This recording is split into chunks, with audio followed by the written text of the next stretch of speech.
Yesu Kristo akuzwe. Nyagasani Yesu, turagushimira ko ariwe washatse ko uyu munsi ubaho, kubera ko ufite umugambi ukomeye kuri buri wese muri twe.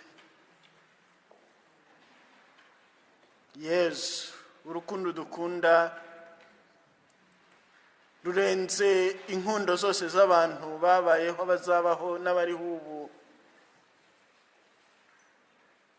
bafite mu mitima yabo cyangwa se bashobora kugira. Urukundo ukunda buri wese muri twe ruruta izo zose, Nyagasani Yesu. Niyo mpamvu buri wese umureba mu maso kano kanya ukuzura akanyamuneza, kubera ko ushaka kumwuzuza ineza yawe, kubera ko ushaka kumwuzuza ubuzima bwawe. Nyagasani Yesu, uri hano kandi kwishimiye kumva ijwi ryawe, kumva izina ryawe riduhumuriza, umutima wacu ukaruhukira mu wawe. Kuko Nyagasani Yesu, aho utari nta buzima buhari, nta mahoro, bariho batariho. Buri wese muri twe uramurebana akanyamuneza n'urukundo, kubera ko witeguye kumurema bundi bushya. Ni iki se kikunanira wowe uzura n'abapfuye?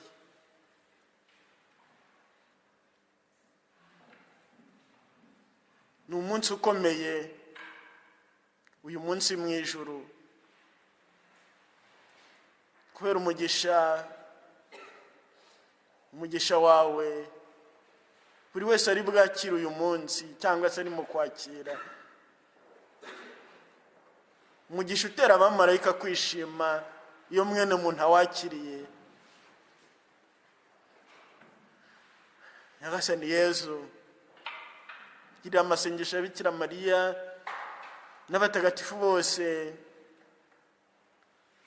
maze uhindura amateka ya buri wese muri twe, uyatagatifuze. Uyu mwaka watangiye uzatangirane ubuzima bushya, amateka mashya muri gahunda ya buri wese muri twe. Ukeneye Nyagasani Yesu Kristo muri ibi bihe bya nyuma, abakwakira nka Bikira Mariya, bakemera ko ubabera byose, bakaguha ubuzima bwabo aho baba bari hose, icyo baba bari gukora cyose, kugira ngo urukundo rwawe rutsinde inabi, urukundo rwawe ruhoze abahahamuwe n'ibizazane binyuranye by'amateka ya muntu.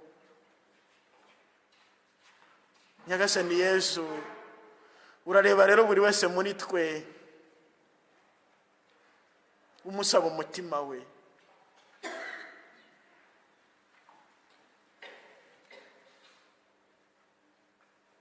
kugira ngo uwo mutima uwuturemo, uwutegeke, maze ujye uwuturukamo ugaba ibitero ku mwanzi, ujye uwuturukamo utangaza izina ryawe riha bose ubuzima. Turagushimiye Nyagasani Yesu Kristo, kubera ibyiza byose tudakwiriye washatse kuduha none, kandi ibyo byiza ni wowe ubwawe.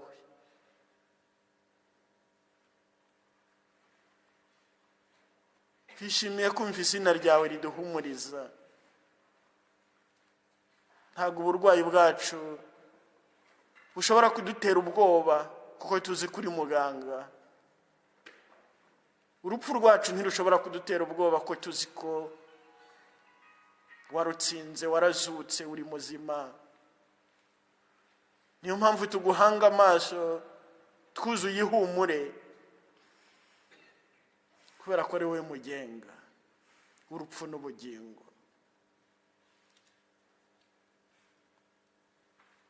Izina ryawe niryumvwe na bose kandi rikize bose, rihumurize bose, ritanga ubuzima, rireme bundi bushya kubw'ububasha bwa Roho wawe mutagatifu, maze twese twishimire kwita Imana Papa, twishimire kuba abavandimwe bawe no kubana mu buvandimwe butavangura, kubera ko isano rihuza abawe ari iry'amaraso yawe matagatifu atemba mu mitima yabo. Urakoze Yesu, kandi usingizwe na bose, usingizwe na buri wese uri hano, usingizwe n'abamarayika n'abatagatifu bose, usingizwe n'isi yose, ukundwe Yesu, usingizwe Yesu Kristo wadupfiriye ukazuka.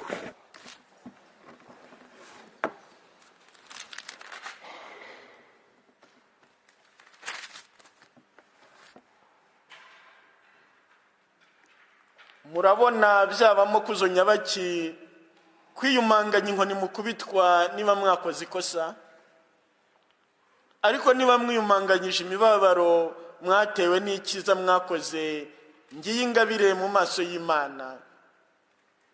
Nuko rero icyo nicyo mwahamagariwe, kuko na Kristo yababaye ku mpamvu yanyu akabashigira urugero kugira ngo mukurikize inzira ye. Utigeze akora icyaha kandi akaba atarigeze avuga ibinyoma, agatukwa ariko ntasubiza igitutsi, mu bubabare bwe ntagire uwakangara, ahubwo akiragiza umucamanza w'intabera. We wajyanye ibyaha byacu mu mubiri we bwite ku musaraba, kugira ngo nitumara gupfa ku byaha tubeho mu butungane. Niwe nyiri bikomere byabakijije. Iryo ni ijambo ry'Imana. Ibaruwa ya mbere ya Mutagatifu Petero, umutwe wa 2, umurongo wa 20 kugera ku wa 24.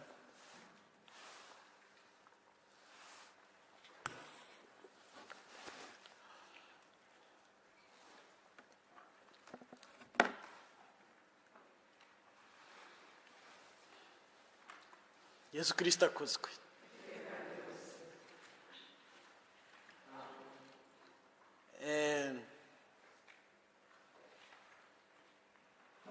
Duhanga amaso Yesu Kristo, kuko niwe washatse ko nicara aha namwe mukaba muri aho ngaho. Bavandimwe, Yesu Kristo aradukunda, kandi Yesu Kristo ni muzima, Yesu Kristo ni nyagasani, Yesu Kristo ashobora byose.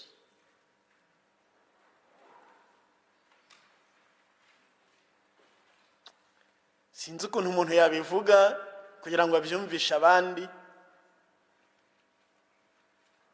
ariko umuntu yavuga ati nta nushoboye kubivuga, kuko Roho Mutagatifu wenyine niwe ushobora kwinjiza izina rya Yesu Kristo, umukiza n'umutegetsi, mu mutima w'umuntu. Niwe wenyine ushobora guha umuntu ububasha bwo kwakira Yesu Kristo nk'umukiza n'umutegetsi we.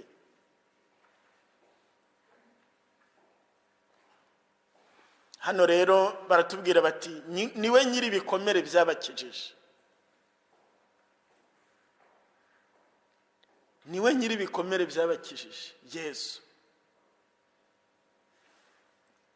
Hari rero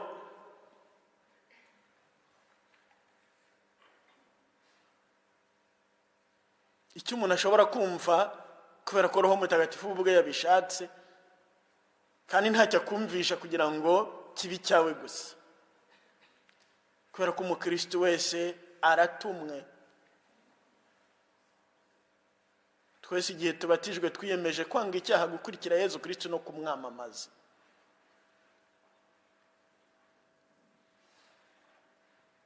Hari rero ijambo bikomere.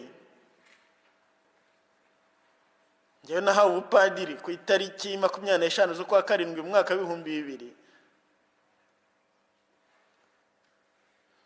ariko kugeza uwo munsi iryo jambo ntacyo ryari rimbwiye.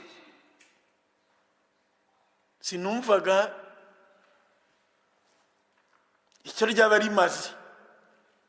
Nyamara ayo magambo tumaze gusoma mu gihe cy'igisibo, mu masengesho y'abihaye Imana buri gihe kuwa gatandatu nimugoroba barayavuga. Ariko mu myaka yose nabivuze kuriya, ntacyo numvaga mu by'ukuri bizana muri nge.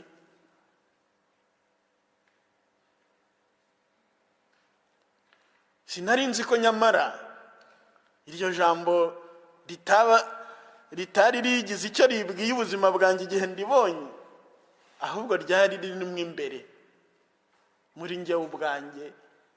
Ni ukuvuga ko nanjye ubwanjye nari mfite ibikomere,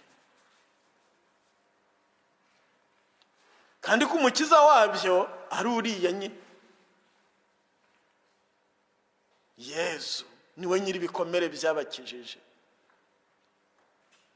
Noneho bavuga ibikomere bya Yezu,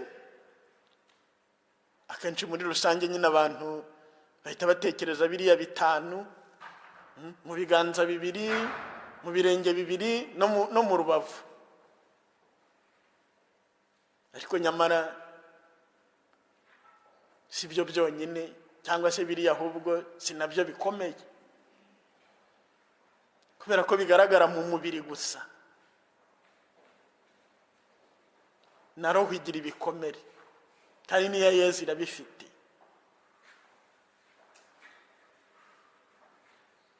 Ubwo rero hari igihe cyageze, ntabwo ntinda ntanga ubuhamya ntaranigisha, numva icyo iryo jambo risobanura.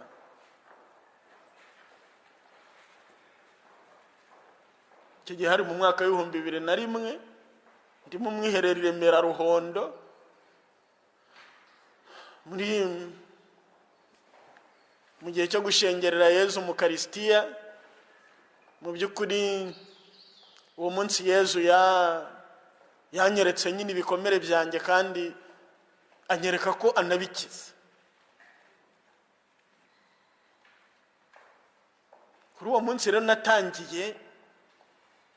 natangiye kwigisha nk'umusaseredoti. Icyo gihe nari maze amezi 6. Natangiye kwigisha inyigisho ntigeze niga, ntawigeze ayinyigisha. Nayize muri iryo joro, muri uwo mwiherero. Kandi iyo nyigisho mbese igihe cyose natangiraga kuyigisha, nabaga nzi neza ko Yezu Kristo agiye gukora ibitangaza, kubera ko ibyo yabikoze ampereyeho nanjye.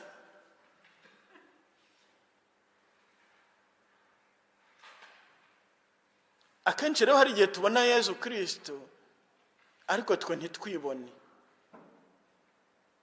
Hano rero uyu munsi icyo tugerageza gukora mu gihe gito dufite ni ukwerekana Yezu Kristo natwe ubwacu. Rero iyo nyigisho y'ibikomere mu Rwanda, ko ngewe nakoze ubutumwa mu Rwanda imyaka 11 kugeza muri 2011, ku buryo nyuma aho naziye mu masomo i Madrid, naje nyine ntazi ururimi rwaho, ariko Roho Mutagatifu yagiye amfasha pe. Nuko nyine hashize igihe gitoya ururimi rwanjye ruragobodoka, ntangira kuvuga Yezu, ntangira kuvuga ibyo ngibyo. None ubu ndamushimira ko iyo nyigisho nshobora kuyitanga kandi kakirwa.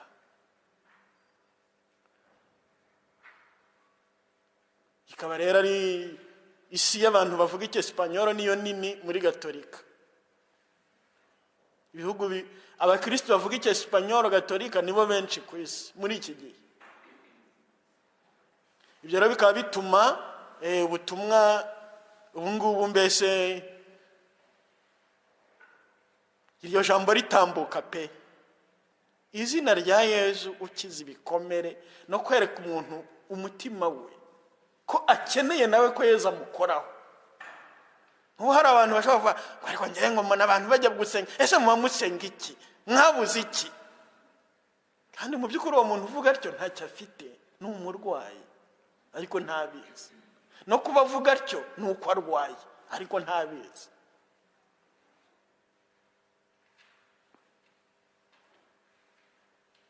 Yezu Kristo rero niwe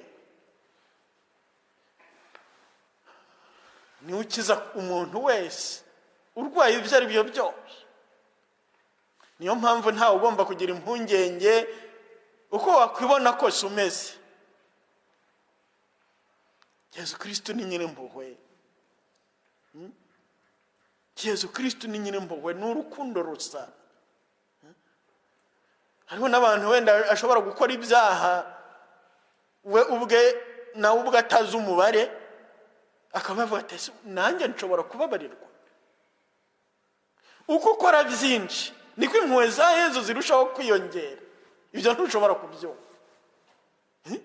Uko urushaho kuba mubi niko warushaho kugushaka n'impuhwe nyinshi kurushaho. Ibyo ngibyo bitandukanye natwe abantu rero.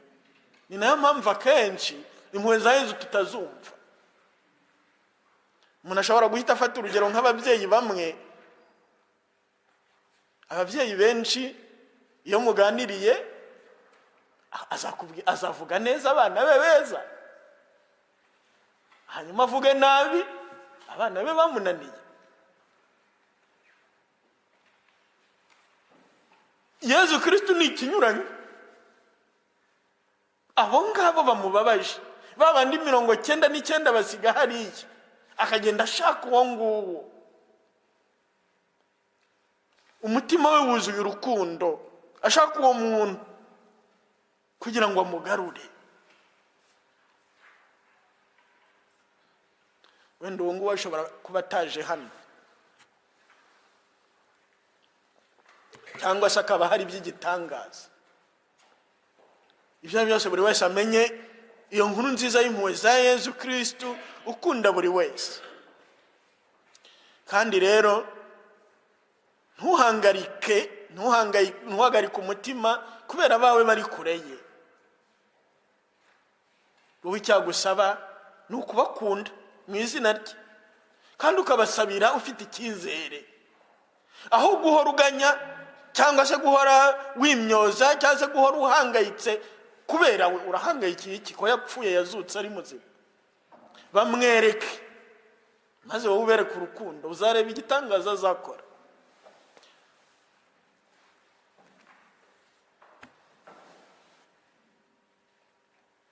Reka rero tubanze duhanga amaso Yesu akanya gato. Icya mbere nababwira nuko igitangaza cya mbere kiruta ibindi hano ku isi niyo umuntu atangiye kuvuga ati Yezu Kristo ni Nyagasani, kandi akababyemera.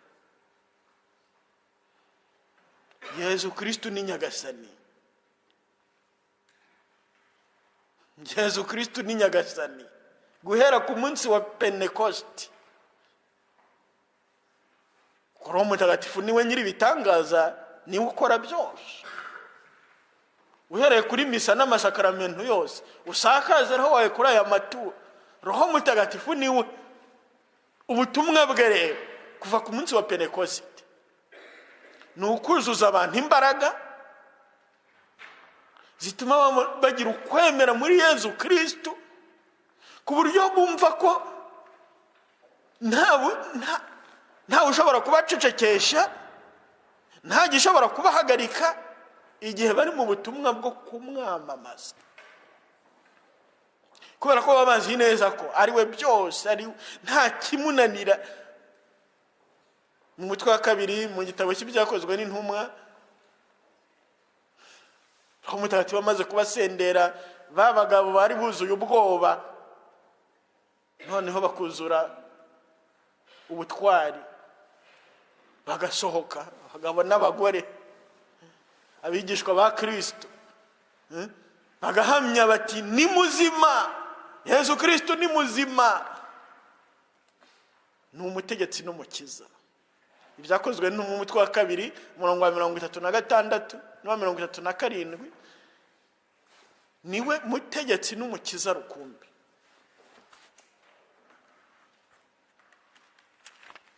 Nyuma rero umugabo witwa Paulo wari Sawuli akaza kuba Paulo intumwa mutagatifu, ararwana na Yezu Kristo, ariko ageze aho aratsindwa, yikubita hasi, ahaguruka ahamya uwo yarwanya. Amagambo niyangira ngo dusome atwinjize muri ubwo butumwa bukomeye. Igihe yabwiraga Abanyaroma umutwe wa 10 umurongo mu by'ukuri wa 9 kugera ku wa 17, ariko reka tubanze dusome wa 9 n'uwa 10. Kuko niba wamamarisha umunwa wawe ko Kristo ari nyagasani, kandi ukemera mu mutima wawe ko Imana yamuzuye mu bapfuye, uzarokorwa. Nuko rero umuntu yemera n'umutima we bikamuha ubutungane, yakwamamarisha umunwa bikamuha uburokorwa. Abanyaroma 10 umurongo wa 9 n'uwa 10. Umuntu ashobora kwibaza ati ariko se umunwa wanjye ayo magambo urayavuga? Yezu Kristo ni nyagasani, bivuga ngo iyo nyagasani ni uhoraho, niwe ugenga byose, ni Imana nzima, Yezu Kristo. None se niba nyine wemera ko Yezu Kristo ari nyagasani, kuki utinya abantu? Umuntu ashobora guhera ubwo rero ibyo ngibyo byitwa gutinya. Icyo kiri mu bintu imitima y'abantu irwaye, ubwoba,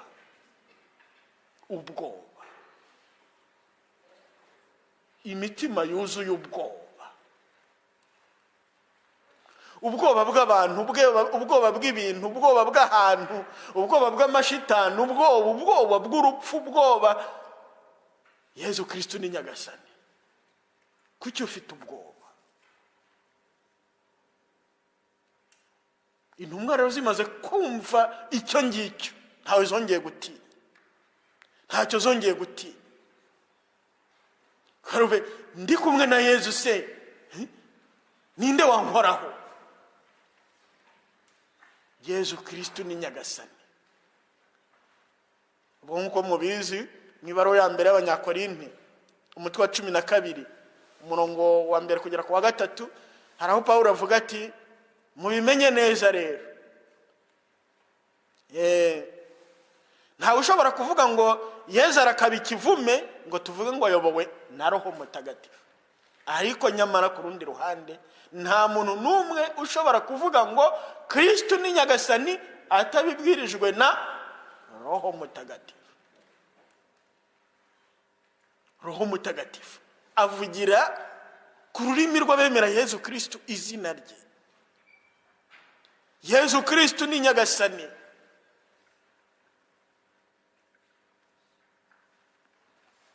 Ubwoba rero, iyo ndwara yo ku mutima ni igikomere Yezu Kristo akiza igihe cyose umuntu amenye ko ari nyagasani. Ariko ntibihagije kubimenya, ugomba no kubyamamaza. Koko niba wamamarisha umunwa wawe ko Kristo ari nyagasani kandi ukemera mu mutima wawe ko Imana yamuzuye mu bapfuye, uzarokorwa.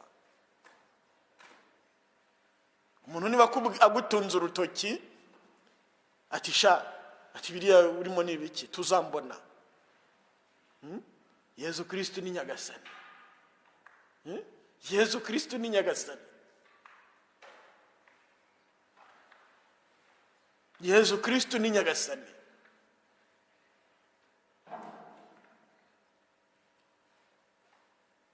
Nko mu Rwanda hari ikintu cyo gutinya amashitani ku bantu benshi, cyane cyane abadasenga. Ariko no mu basenga nyine bibamo. Kuri ibyo rero byo kuvuga ngo Yezu Kristo ni nyagasani, iyo umuntu yabyumvise kandi iryo zina karivuga,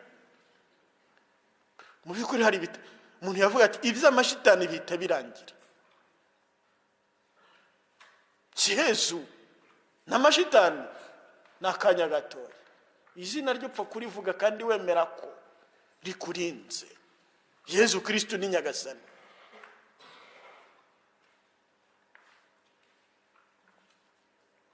Hari abantu nyine kubera ubwoba bishyira mu maboko ya shitani, kuko bumwe mu buryo bwayo bwo gukora ni ugutera abantu ubwoba. Ubwo bwoba rero iyo imaze kubugutera, wishyira mu biganza byayo kugira ngo ikurinde. Nta kundi.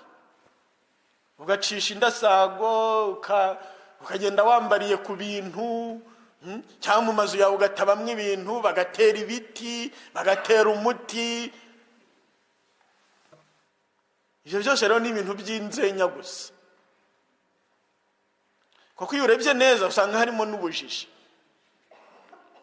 Umuntu aguhereje uruhu rw'intare, agahu kavuye ku ruhu rw'intare, akakakwambika ati ubu ngubu ubaye intare ntawe uzagukoraho. Ariko ukiyibagiza ko none iyo ntare yo bayishirebaye. None rero wowe ngo agahu kayo kazakurinda, uribeshye. Urumva mu by'ukuri ni ukurya amafaranga y'ubusa. Umuntu agurisha agahu k'intare, urabyumva? Ariko nyine umuntu watewe ubwoba nta bintu utamuhereza ngo yakire.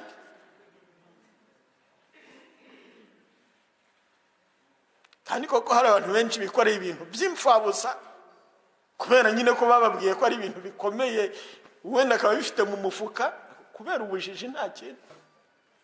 Yezu Kristo rero ni nyagasani. Iyo umuntu abyemeye, yarampfiriye, arazuka, arandinze, ntawushobora, nta gishobora, nta bishobora kunkoraho niba Yezu atabyemeye. Ariko ibyo yemeye byose nanjye ndabyemeye kubera ko nkunda. Ibyo nibwo butwari bw'abakristo. Urumva? Nyagasani Yezu, niba wowe wemeje ko aha hantu ngomba kuhasiga umutwe wanjye, izina ryawe nirisingizwe, tambuka wemye. Ibyo rero umuntu ashobora kubivuga gutyo kubera iki? Kuko uzi neza ko twebwe abakristo tudapfa. Yezu Kristo yarazutse, yatsinze urupfu, adukiza ubwoba bw'urupfu. Nkuko wabisanga nyine mu Bahebureyi mu mutwe wa 2 umurongo wa 13 kugera ku wa 15. Yezu Kristo arabohora.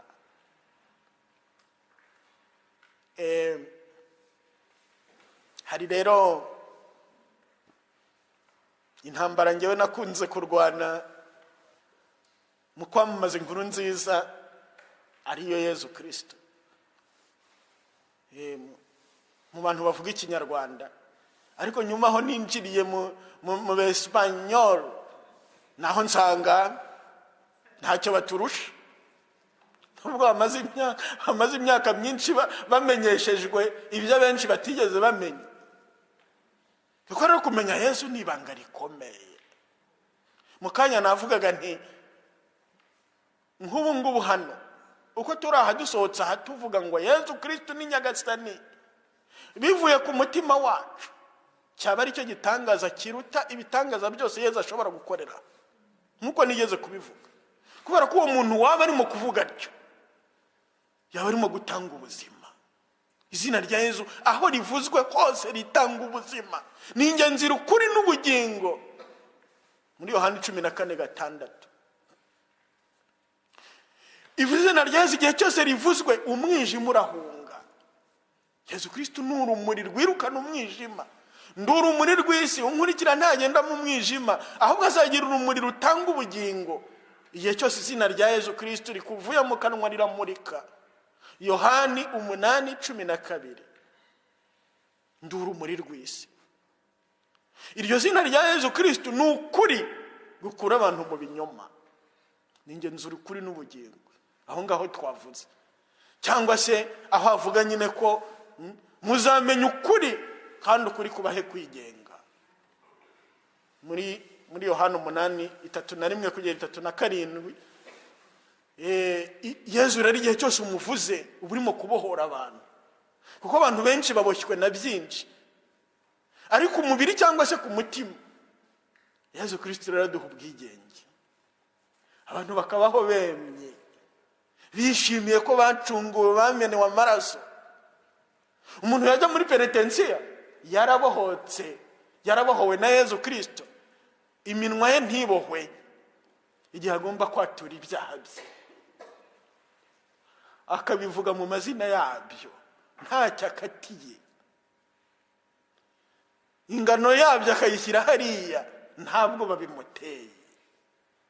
Kuko nk'uko mubizi nyine kuvuga ukuri birakiza, cyane cyane kukubwira kuri utakuyobewe Yesu Kristo.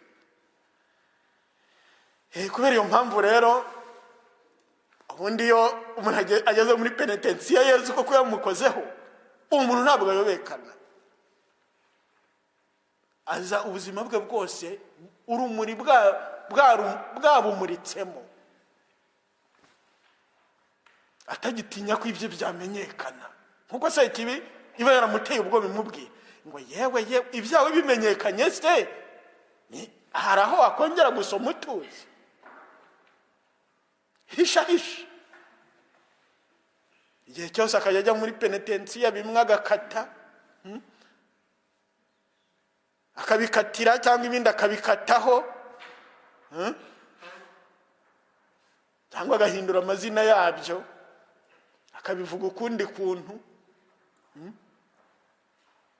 Nyamara Yesu Kristo kuri iyo yahuye n'umuntu yewe niki se yongera guhisha? Cyane cyane mu ntebe ya penitensiya ni ahantu Yesu akiriza abaje kumubwira ukuri. Mu ntebe ya penitensiya Yesu ni muganga utwomora ibikomere, utuvura ku mutima no ku mubiri. Burya hari igihe ushobora kujya muri penitensiya ntuhakirire ku mutima gusa, n'umubiri ugakira, kubera ko ibyawe ari byarakuboshye ubisize aho ngaho mu biganza bya Yesu nyiri impuhwe.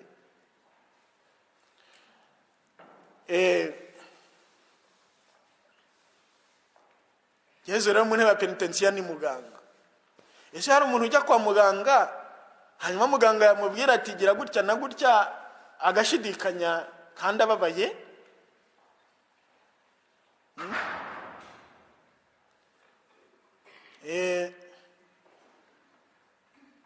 Wenda nashaka amagambo ngerageza kubivugamo.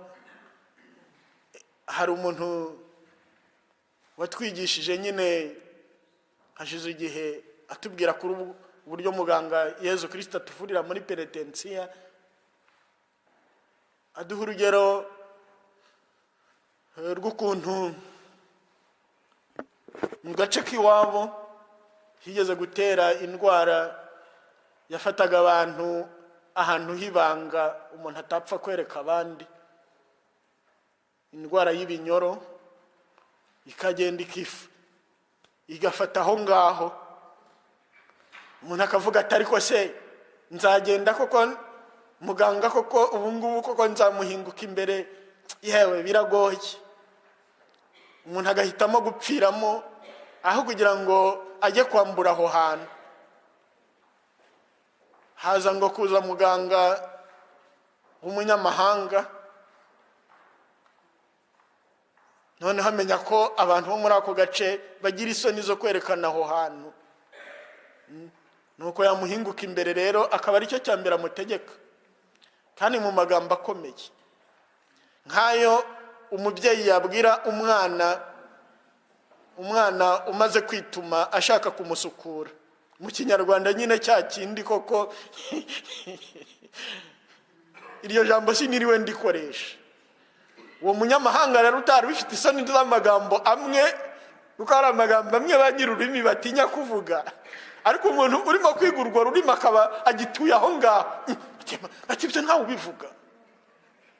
Noneho rero uwo ngo nawe rero yaraje akajya babwira gutyo, undi koko yabigenza uko babimusabye agasanga yarabuze.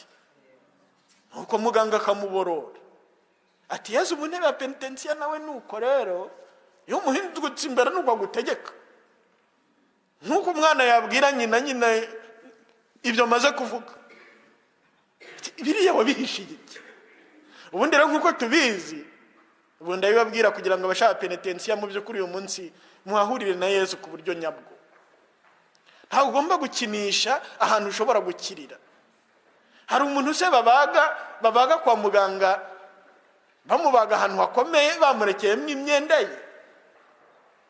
Burya iyo ugiye muri penitensiya ni ukukubaga mu bindi.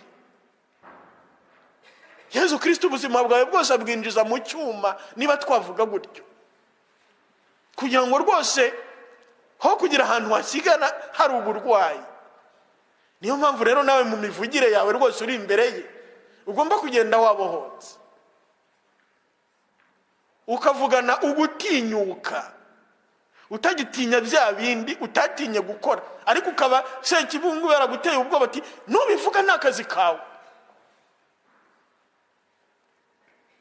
Muri urwo rwego rero abantu iyo bamaze gutura uwo mutwaro bararuhuka, kandi ibyo ngibyo birumvikana nyine nk'uko Yesu Kristo atubwira ati nimunsange mwese abarushye n'abaremerewe n'imitwaro, njye nzabaruhura, nimundebereho kuko mfite umutima utuza kandi woroshya, muzagubwa neza mu mitima yanyu. Muri Matayo 11:28 kugera ku 30. Yesu Kristo abamuhingutse imbere bararuhuka. Uyu munsi rero nawe uraruhuka uwo mutwaro wawe, niwemera kuwutura wose aho kuwutura igice.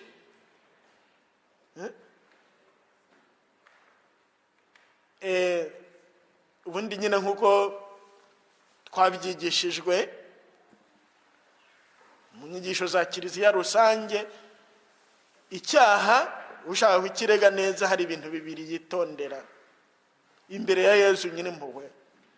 Kimwe ni ubwoko bw'icyaha cye, icya kabiri ni ingano. Iyo umuntu avuze ati naribye, ariko se wibye iki? Umuntu abivuze mu yandi magambo ko bagiye biga gusoma no kwandika inshinga, kuki ugenda muri penitensiya ugakoresha inshinga gusa, ntushyireho n'icyuzuzo, icyuzuzo cy'ahantu, icyuzuzo cy'uburyo, icyuzuzo, ibyo byose nyine ngo ubishyireho. Iyo uvuze ngo narishe, ese wishe akanyoni? Ibyo ngibyo nyine nabyo cyane cyane nk'abantu b'abana bashobora kubyirega, kandi hari igihe umuntu ashobora kuvuga ati ibyo nta kibazo kirimo.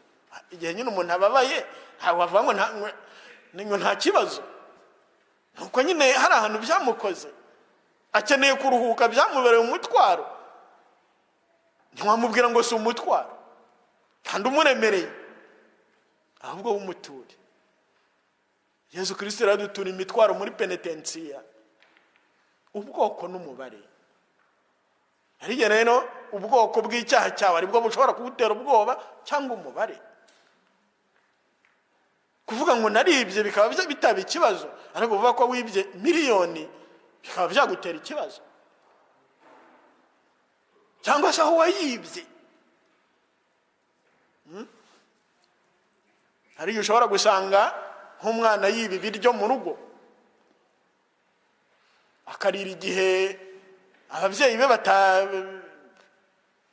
mbese akiherera akabirya. Umwana kubyiraga ibyo ngibyo bishobora koroha, ariko noneho hari abantu bakuru barwaye iyo ndwara.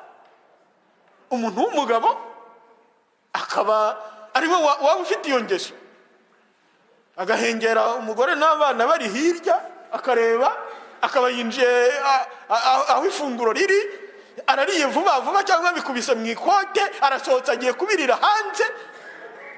Uwo muntu kugira ngo azabyirege ntabwo byoroshye. Nyamara niba ashaka kubikira yagombye kubivuga, kandi akabivuga uko biri. Hari indwara ndwaye, Nyagasani Yezu ndakwiregaho, kandi mbikora kenshi hafi buri munsi maze igihe. Hari ibindi bishobora gutera ikibazo bitewe n'imyaka umuntu afite. Ugasanga wenda nk'umuntu ukuze nko kubyerekeranye n'ubusambanyi, wenda arimo ararwana n'irari ryabwo, rimwe na rimwe rimuhonda hasi agakora ibyo atagombye gukora, cyangwa akikora aho atagombye kwikora. Ariko noneho abatariko se kuko umuntu n'imyaka mfite, kuko ubu ndagenda, avuga abatariko se nawe koko n'imyaka yawe ufite, se kibikamubwira ngo yabyihorere. Ese urabona bazaguseka, ntibakeka ko ubwo buzima bukibaho muri wowe, none wowe icecekere. Ese ubaye iki? Ese ikibi rero nyine ubwo ikamwihererana, ikajya imuhondagura, agahorana agahinda. Ugasanga buri gihe arasenga, ariko ku mutima hakubita inyundo. Bya bindi ukora utavuga utireka. Ntaho Nyagasani Yezu yakamubwiye, ariko mwana wanjye ko ngukunda kuki umpisha? Abana mu by'ukuri rimwe na rimwe hari igihe biba ibiryo ababyeyi babo bari kubaha iyo babisaba, ariko kubera icyo kintu kijyanye nyine n'icyaha, ugasanga nyine byanze bikunze ikimworoheye ni ukugenda agakora atyo.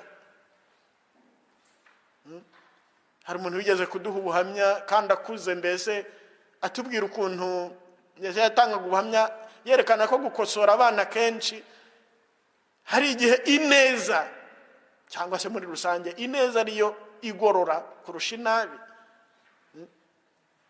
W'icyo gihe yigeze kwiba ibiryo nyine ari umwana, ajya kubirira inyuma y'inzu cyangwa hehe hiherereye, aho yageneye kwihererera asanga nyina niho ari. Nuko agira isoni nyine, ariko nyina aho kugira ngo amutuke amurebana urukundo, aramubwira ati ati mwana wa, ati burya uriba, ati burya uriba, ati ubwo se, ati ubwo iyi nsaba sinari kubiguha. Yewe umwana yumva isoni ziramukoze, ariko we yatubwiraga ko kuva icyo gihe atongeye kwiba. Ariko wenda iyo aza kumuhondagura bishobora kuba byari kumwinjizamo umujinya, bikaba byazatuma nyine ahubwo abikorera icyo kugira ngo ahimane na nyina. Ariko kubera yabonye urukundo rwa nyina, yumvise ko atagomba kongera kubikora ngo atamubabaza, kuko yari yamubonyemo urukundo rusa.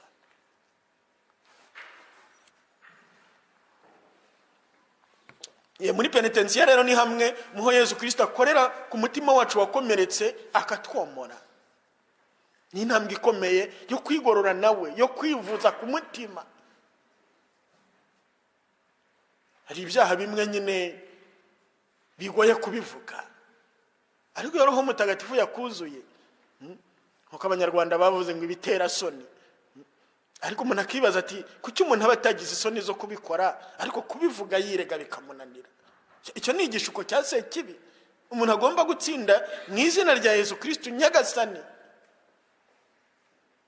ubwoko n'umubare, uvuga ubwoko bw'icyaha cyawe bwose, ukavuga umubare wacyo.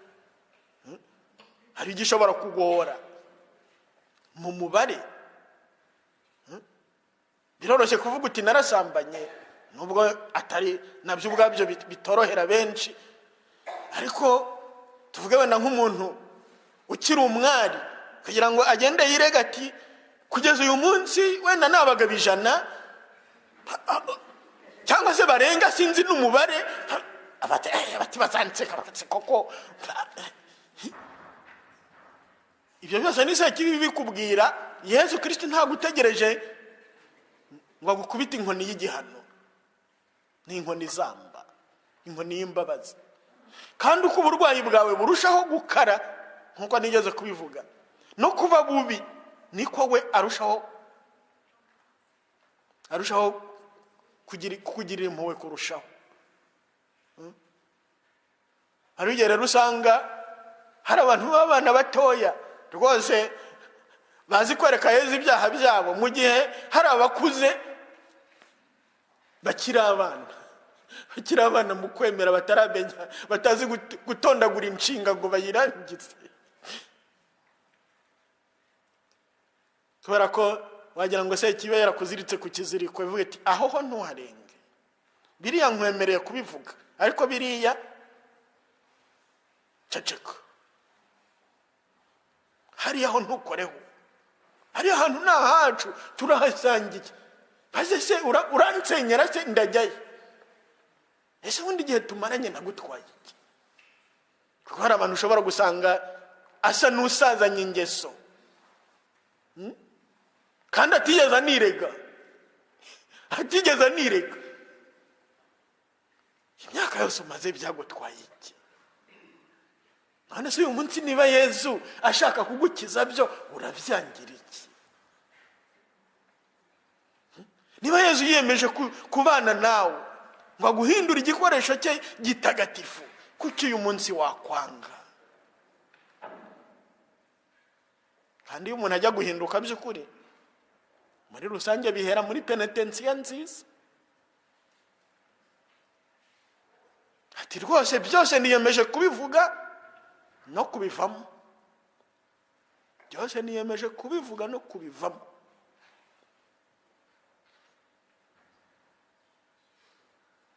Kubera ko Yesu Kristo ari we nshaka ko tubana kuva none.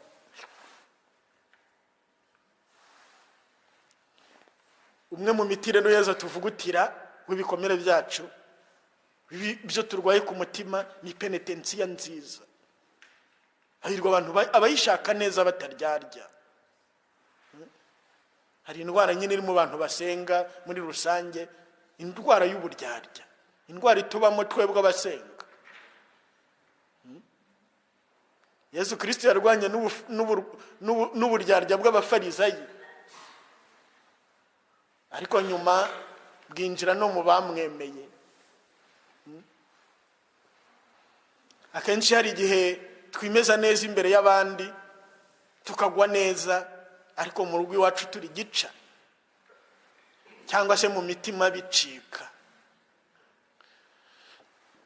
Kimwe mu bintu rero bidutera uburyarya nuko nyine umutima wacu hari ibintu uburwayi tudashaka gukira, ariko nyamara tukaba dukeneye nayo masengesho kugira ngo aduherekeze mu bintu binyuranye. Nuko byombi rero tukavangavanga. Nyamara Yesu Kristo abashatse arabakiza.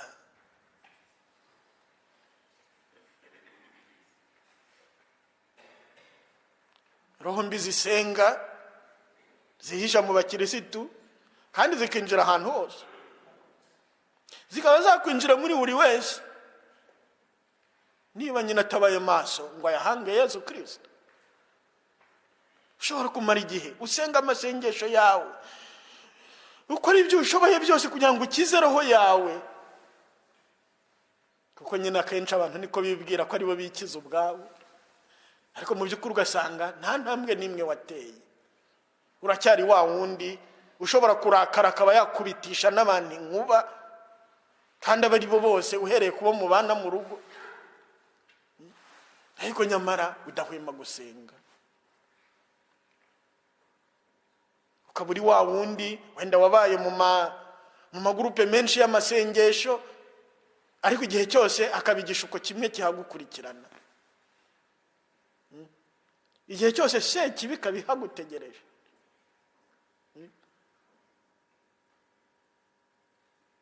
Hari rombi yitwa iy'ubusambanyi, yikubise umuntu inkuba ariko amugusha, imuteraho kashe. Iyo kashe ahantu hose ahingutse, niba uwo muntu nawe icyo kimenyetso agifite, akaba yamukubise imbona, aturiye buriya nyine n'ibyo. Ibyo ngibyo rero akenshi umuntu nyine ashobora kwinjira mu masengesho, ukajya muri gurupe imwe ugasanga wahuriye n'umuntu, mukinjira mu bucuti bw'amafuti, mu kanya gatoya hasi. Wageraho wenda kubera gusenga ukaba urarambiwe, ukava muri iyo gurupe ukaba wajya mu yindi, naho ukahasanga undi muntu, bikagenda gutyo.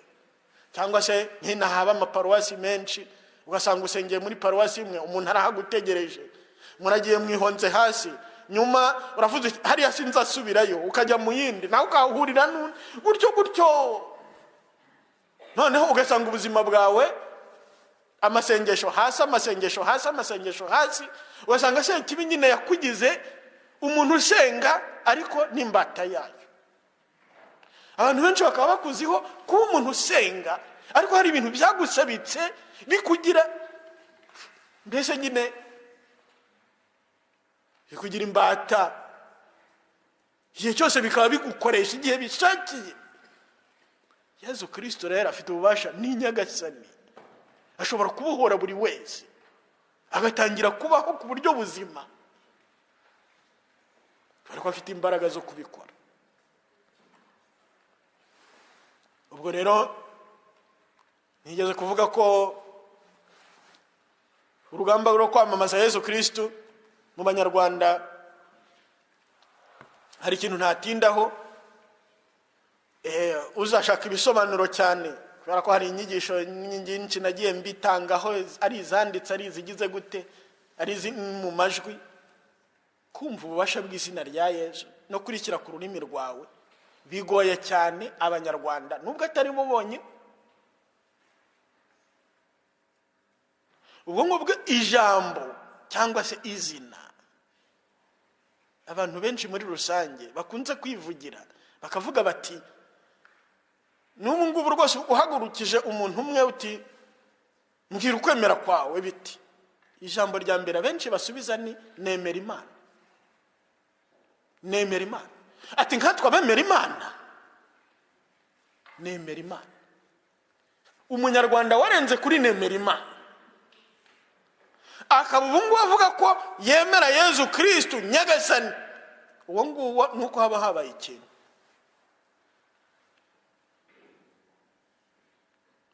Kwambuka iryo temi, usibye Roho Mutagatifu wenyine ushobora kukugurukana. Benshi iyo nyanja yarabananiye, benshi, ariko benshi cyane.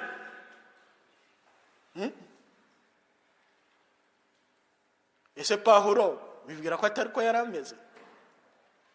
Cyari byaramunaniye. Mushobora kuvuga mute ko Imana iri mu muntu? Reka nze tubonane. Ariko igihe cyarageze arambuka, atangira kuvuga Yesu. Yesu aba mbese ubwo ahinduka Yesu wundi. Ubutumwa bwe bubuwo Yesu, nta kindi nashatse kwibandaho usibye kubamenyesha Yesu Kristo. Kandi Yesu Kristo wabambwe ku musaraba, ibaruwa ya mbere y'Abanyakorinti umutwe wa 2 umurongo wa 2. Kristo wenyine niwe twamamaza, tuburira buri muntu wese ngo tumuhindure intungane muri Kristo. Abanyakolosi 1:28.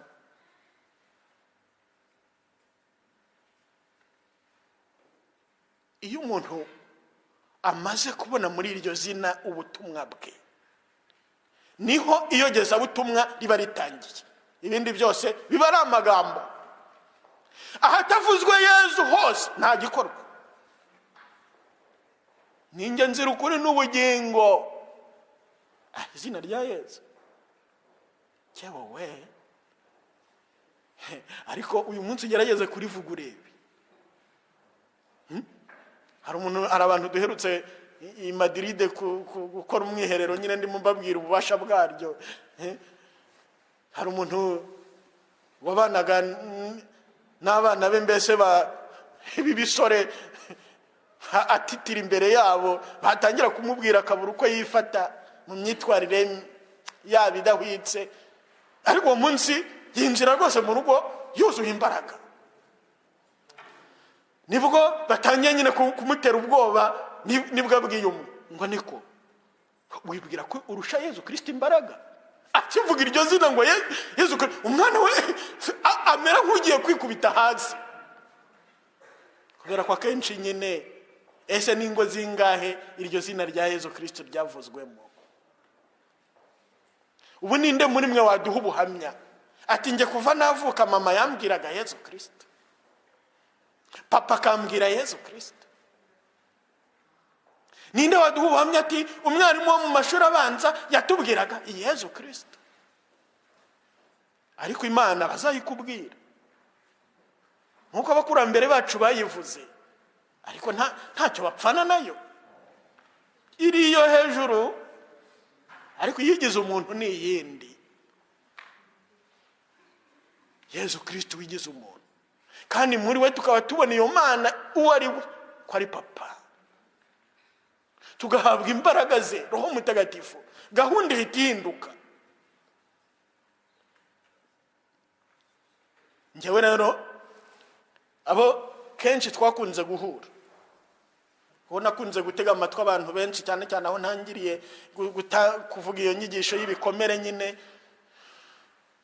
Umuntu akaza akavuga utega amatwi, warangiza hanyuma ikibazo cyawe nakibonye, teze ni iki? Ntabwo Yesu umuzi. Ntabwo Yesu umuzi. Ntabwo muzi, none se wamuvuze? Umaze isaha uvuga kandi wamuvuze rimwe gusa. Ibyo birashoboka umuntu ukunda?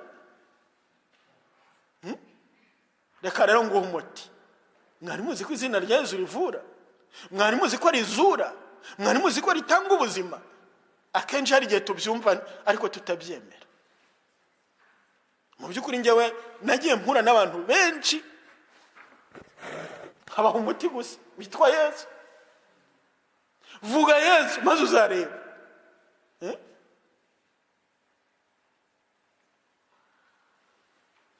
Kubyerekeranye n'amashitani, hari benshi bayarwaye kubera ko bataramenya ko Yesu Kristo ari ububasha buyabarinda. Vuga Yesu gusa uzareba. Yesu ndakwizera, Yesu Kristo uri umutegetsi wanjye, singizwa Nyagasani Yesu, nishyize mu biganza byawe Yesu. Nyagasani Yesu, twishyize mu maboko yawe, waturekura twagwa. Yesu. Ubwo rero umuti uroroshye. Njyewe nabwiraga umuntu nti umenyereye kuvuga Imana, nibyo koko, ariko iyo Mana ntayuzi. Urabyumva? Umuntu yitumenyesha n'umwe yitwa Yesu. Umunsi wahuye nawe ukamureba mu maso, iyo Mana niho uzayibona, ubone ko ari so, kandi wumve muri wowe imbaraga zayo, Roho Mutagatifu. Ngaho rero gira bwangu, uyu munsi aho wakunda kuvuga ngo Imana, hashyire Yesu Kristo, uzabona ko hari igihinduka mu buzima bwawe. Iyo Mana muzatangira muhure, iyo Mana nzima kandi ihoraho, muhurira muri ndetse mu mwana wayo Yesu Kristo, kuko niko yabishatse.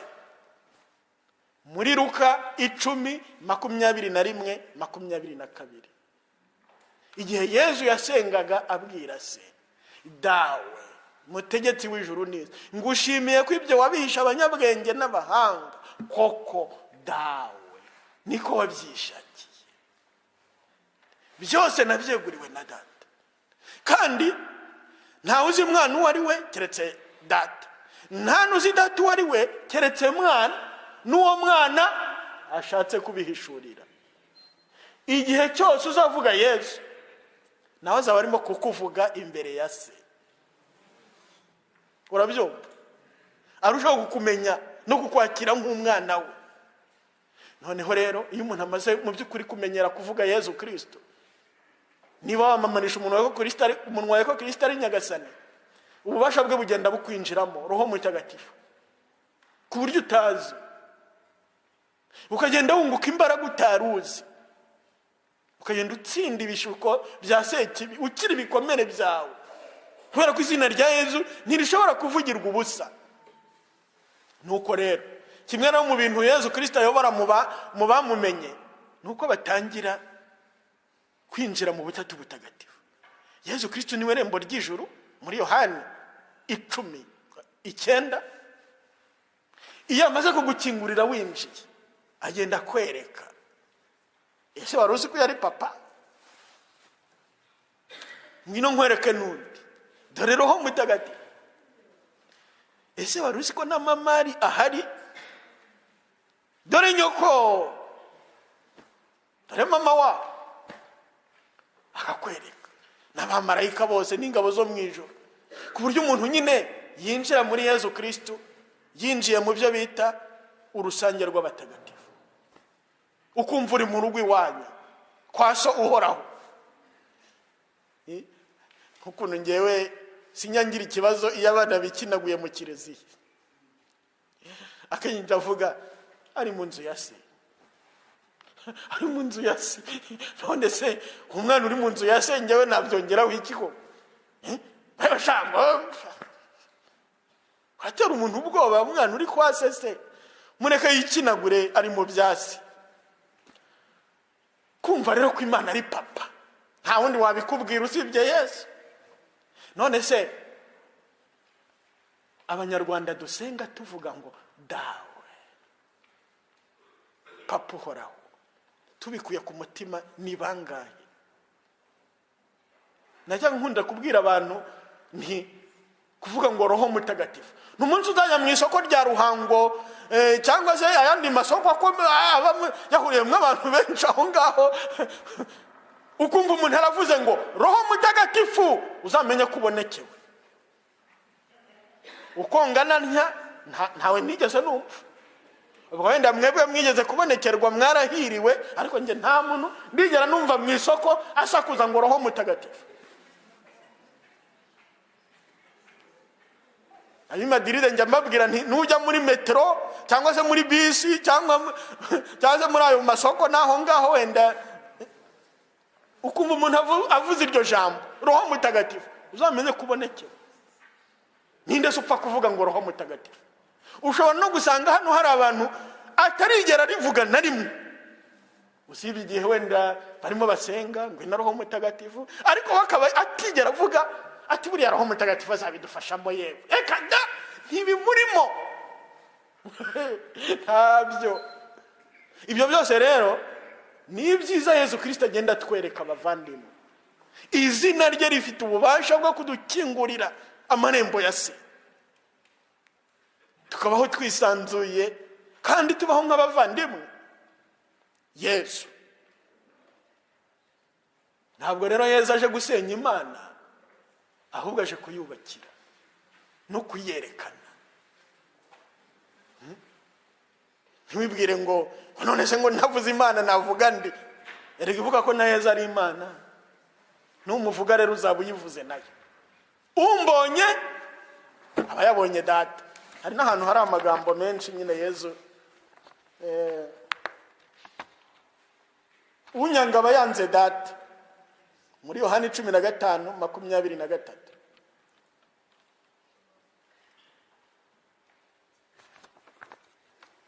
Urwo rwango rero tugomba kuruhinduramo urukundo, tukamukunda. Nitumukunde tuzadukunze na se, kandi Roho Mutagatifu azarushaho kutwuzura. Iryo zina cyane cyane rirahumuriza. Ubuhamya nahita nditangaho, mbese nuko hari umuntu nigeze guhura nawe wari waratewe ubwoba n'amashitani, usibye ko atari we wenyine, n'urugero rumwe. Yari umwana w'umukobwa, umuntu w'umugabo aramubwira wubatse ati ugomba kumbera umugore wa kabiri niba ushaka kubaho.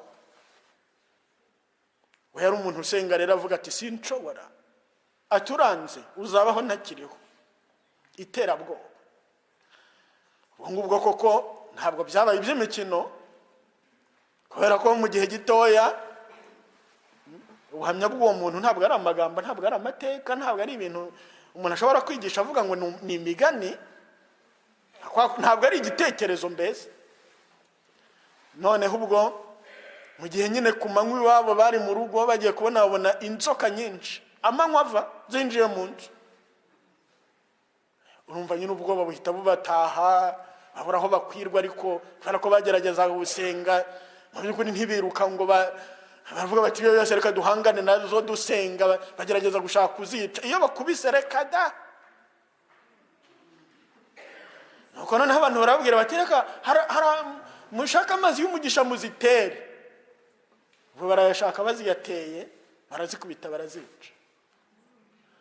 Ariko noneho ubu bwoba bwari bwarangije, kuko iyo ni imikino se kibi ishobora gukina kugira ngo itere ubwoba abantu. Kuko iyo umuntu yarangije kugira ubwoba nta kintu utamukoresha. Ibyo mujye mubimenya.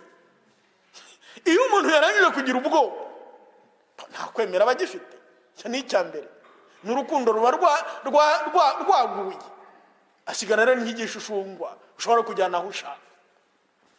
Niyo mpamvu Yesu Kristo iyo adukijije ubwoba, navuga nti urugendo rwo kumwamamaza ruba rutangiye.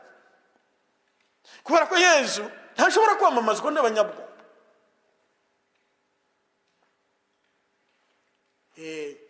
Ubwo ngubwo rero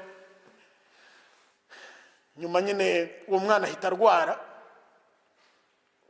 baramusengera nyine, abantu bagerageza gusenga aroroherwa. Nako bamujyanye kuri paruwasi bariho bamusengera aroroherwa, asubiye mu rugo arongera arafatwa, bamugarura kuri paruwasi baramusengera aroroherwa, agarutse mu rugo arongera arafatwa. Noneho baravuga bati nagenda gumeyo. Iyo mikino se kibira yikina, aragenda gumayo nta kibazo afite. Noneho barangije hashize igihe bati buriya byararangiye, asubiyeyo birongera biba kwa kundi. Noneho baravuga bati ese biragenda gute? Nashaka handi hanazaba hatari iwabo.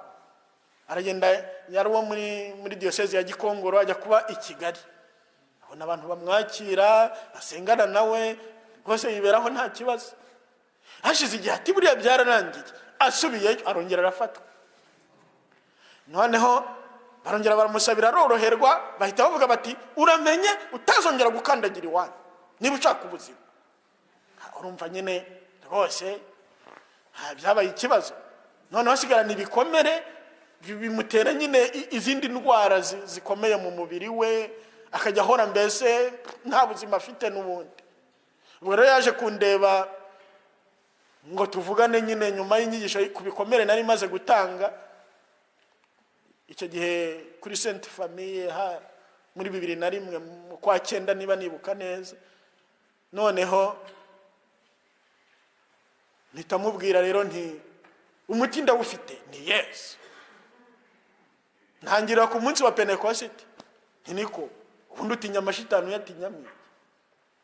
Twebwe ko Yesu yaducunguye ko ari nyiri ububasha, ko ari muzima. Izo nyana zimbwa z'amashitani wowe zitinya, uri umwana wa Data uhoraho kubera iki? Ariko nyamara upfa hari ikintu kimwe ugomba gukora, upfa kuvuga ririya zina kenshi gashoboka, kuko ari ryo rizakurinda. Niba wemera ubwo bubasha ko bukurinze kandi ukabuvuga, hehe n'umwanzi. Uko nyine ngerageza kumwigisha mbese rwose kugira ngo yinjire yakira ubwo butumwa bw'intumwa, kwamamaza Yesu Kristo wapfuye akazuka.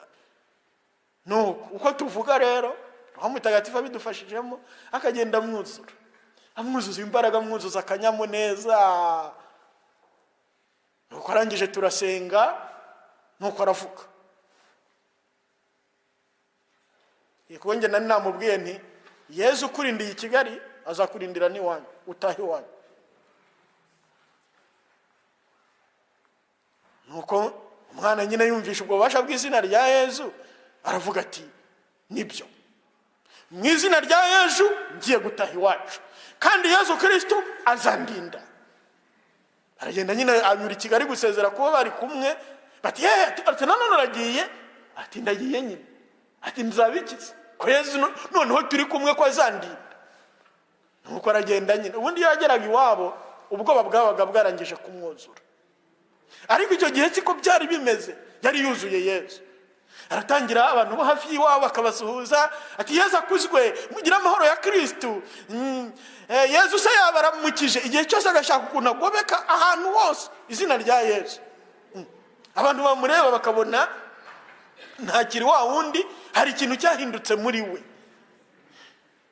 Afite amahoro, afite umutekano mbese wa roho n'umubiri. Aragenda nyine ubwagi wabo, burira buracya burira nta kibazo. Nyuma hashize igihe ansanga muri paruwasi ya Byimana aho nabaga, aje kumpa ubuhamya ati Yesu ni igitangaza. Ngubu nta ikibazo cyahise kirangira. Ngubu yarashyingiwe nyine neza mu kiliziya, nuko yubatse urugo. Amashitani rero icyo acungiraho nuko atubuza kuvuga izina rya Yesu, akatubuza kuryemera, akatubuza kuryamamaza, akadutiza andi mazina y'ubwayo yihishamo. Urugero nakubwira ko iyo umuntu avuze gusa ijambo Imana, se kibizihishamo kuko nazo zigita Imana. Hari ahantu mu maza asengerwa amashitani mu Rwanda nyine hari aho aba, aho bita mu Barungi basenga nyine baririmba abamarayika, bahamagara abamarayika bashitani. Muri bo baririmba indirimbo z'Imana zivuga Imana, ariko ntibashobora guhingutsa. Tuvuge wenda bashobora kuvuga reka nshimire Imana yarangabiye, reka nshimire Imana. Iyo ndirimbo barayikoresha, ariko ntugende ngo wahingutse ngo Yesu ngo niwe mugenga wanjye. Oya, ibyo utangiye no kwitera bahita biyicarira. Ntibishoboka.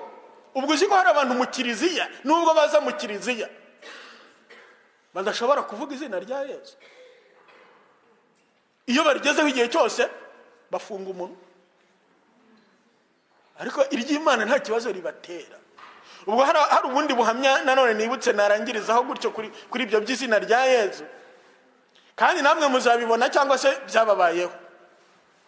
Umuntu urimo amashitani kugeza ku rwego wenda rudahanitse cyane, ariko ku buryo mbese hari ibyamubuza. Bimwe mu by'ingenzi rero mubuza ni ukuvuga Yesu. Hari ahantu henshi byagiye bigaragara, umuntu bakamubwira bati yewe, barimo bamusengera bati nawe vuga Yesu, bati vuga Yesu, vuga ngo Yesu. Uko babimubwiye akahita we avuga ngo Imana, bati vuga Yesu Imana, bati vuga Yesu Imana. Agaza kuza kubarusha bati vuga Yesu Imana. Noneho rero igihe bakamusengera, bakomeza kumusengera, yamara koroherwa, noneho bavuga bati vuga Yesu, ati Yesu. Urabyumva? Noneho ibyo ngibyo rero ntabwo bitangaje, kuko hari abantu benshi badashobora kurenga aho ngaho kubera ko nyine se kibi yababoshye. Iryo zina rikaba rirashobora kunyura ku rurimi rwabo, ariko iry'Imana rikahahita, kuko iyo Mana nyine biba gisigaye kumenya iyo ariyo. Nkuko nyine Musa yabajije Imana ati witwa nde? Mu gitabo cy'Imuka Misiri umutwe wa 3 umurongo wa 13 kugera ku wa 15, nyuma y'igisubizo yamuhaye aravuga ati Uhoraho. Babyo ukwemera ko Umuyahudi ni Uhoraho niwe Mana, ariko Umunyarwanda wenyine mu muco we wa kera nta gitekerezo, yivugira ibyo yiboneye. Uhoraho niwe Mana. Yesu rero muzi ko yaje akavuga ati nduhoraho. Bati ye mwene Yosefu na Mariya, wowe uruhoraho ute? Aho ngaho rero kwemera kubona Yesu Kristo mu ubumana busendereye, nkuko Yohana bidusobanurira mu Evanjiri ririya somo ryo kuri Noheli ku manywa, ni intambwe ya Roho Mutagatifu gusa. Hari ubuhamya bwinshi ku izina rya Yesu Kristo, iyo umuntu atangiye kurivuga uburyo yirukana amashitani atanabizi. Yesu Kristo nasingirizwe muri urugo rwanjye. Izina rya Yesu Kristo nirisingizwe. Yesu Kristo, Yesu Kristo.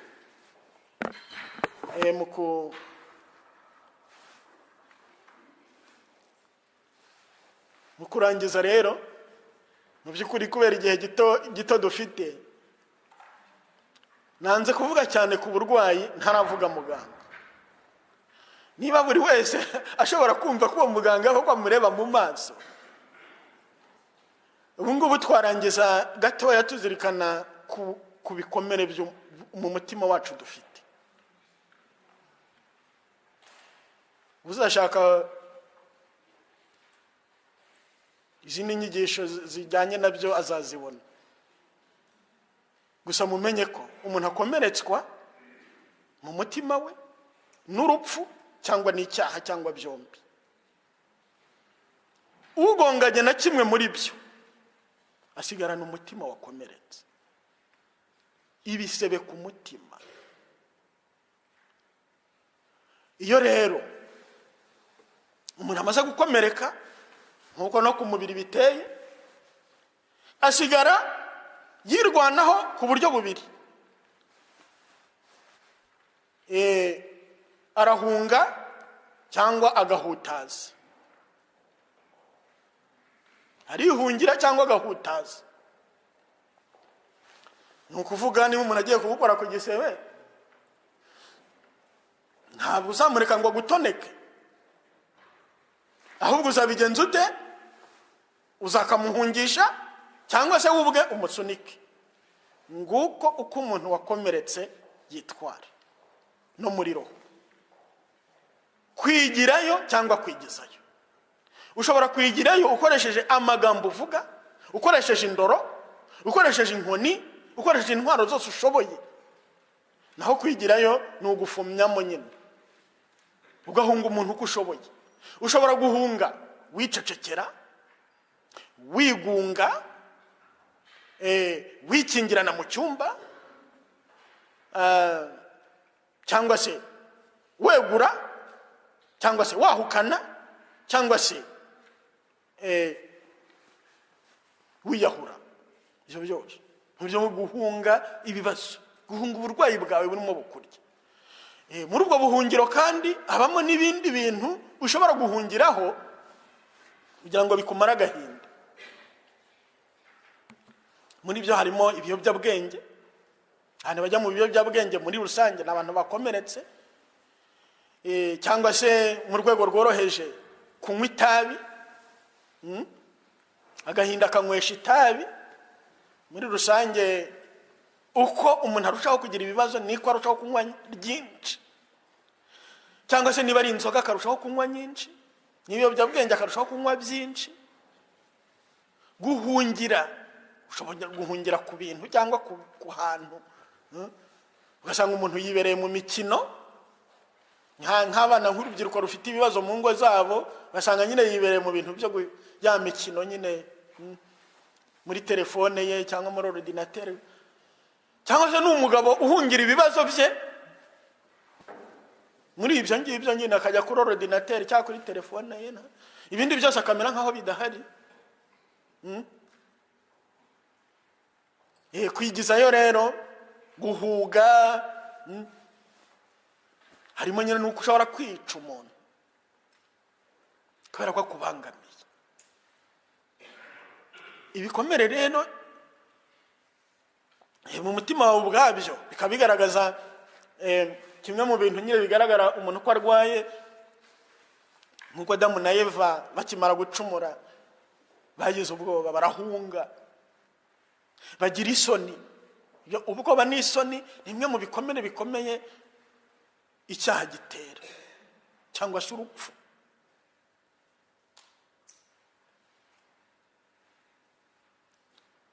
Noneho hakaba ibindi nyine umuntu yakubira nanone mu magambo abiri: uburakari cyangwa agahinda. Uburakari cyangwa agahinda n'ibishobora gusa nabyo. Ku gahinda tugashyiraho ishavu, intimba, impagarara, guhagarika umutima n'ibindi byose bisa nabyo. Naho ku mujinya tugashyiraho uburakari, ibitutsi, intonganya, kurwana n'ibindi byose. Ibyo byose ni iby'umuntu urwaye ku mutima. iyo umuntu rero amaze gukomereka ku mutima, niba umuntu arimo avirirana, niba twavuga gutyo, abo bahuye nabo abasiga amaraso. Umuntu wese ufite ibikomere ku mutima akenshi abanira nabo abandi nabi ariko atabizi, akibwira ko ari bo babi, kubera ko ibyo bikomere biguhuma amaso. Ntabwo ari umutima wonyine ukomereka, n'amaso yawe aba yakomeretse ku buryo ureba ibintu ukabibona uko bitari. Amatwi yawe agakomereka, wajya kumva ukumvirana.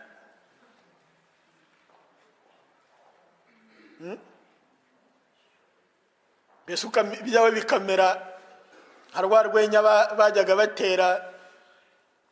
batera ngo wabwiye undi atumva igifaransa ati je t'aime, naho undi agahita amubwira ati nuntema nanjye ndagutema. None wowe rero abantu bakakubwira ngo je t'aime ukagira ngo bagiye kugutema, ati urantema, ati n'ubundi wanshatse ki? Ntatekereje ko umunsi cyangwa undi uzantema. Rwose ibyo umbwiye ni ukuri. Hano umuntu akubwiye ko agukunda. Mbese muri rusange usanga umuntu wakomeretse cyangwa ibikomere bibangamiye umuyoboro umuhuza n'abandi urimo amaraso y'ibyo bikomere bye, ku buryo icyo bamuhaye cyose kiza cyatukowe n'uturaso, akakibonamo buri gihe ikintu kibi kimubangamiye kandi bitagombye kuba byo. Noneho nawe nanone iki message atanze cyangwa ubutumwa atanze, ibyo yohereje nabyo bikagenda bimeze gutyo. Nk'ubu hari abantu b'abagabo bamwe, yawe reka mperaho ngaho, bigorewe, nta kuntu adakora ngo yereke umugore we ko amukunda, ariko nundi ntacyo yigeze yiyumviramo. Kubera iki? Ibikomere nyine afite. Igihe cyose ibyo akoze, niba icyamuguriye ngo noneho ngo kwanza ni ibintu binini cyane ra, yashaka akagira bitoye ngo turiya tunzinya, igihe cyose hakaba ikintu kitagenda.